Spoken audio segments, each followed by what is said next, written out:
প্রকৃতি যেন দম ফেলতে দিচ্ছে না।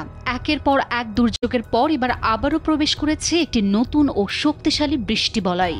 দেশের বিভিন্ন অঞ্চলে ইতিমধ্যেই শুরু হয়েছে ভারী বর্ষণ, আকাশে মেঘের গর্জন আর বাতাসে আতঙ্ক।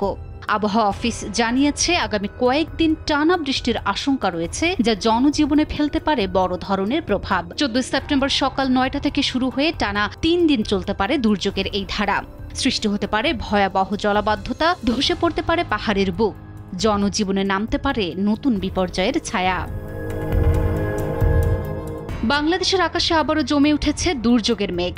সক্রিয় দক্ষিণ পশ্চিম মৌসুমী বায়ুর প্রভাবে আগামী 72 ঘণ্টায় দেশের 6টি বিভাগের উপর ঝাঁপিয়ে পড়তে পারে ভারী থেকে অতি ভারী বৃষ্টিপাত। রংপুর, রাজশাহী, ঢাকা, ময়মনসিংহ, চট্টগ্রাম ও সিলেট এই বিভাগগুলোর কোথাও কোথাও 88 মিলিমিটারের বেশি বৃষ্টির সম্ভাবনা রয়েছে। বাংলাদেশ আবহাওয়া অধিদপ্তর ইতিমধ্যেই জারি করেছে সতর্কবার্তা।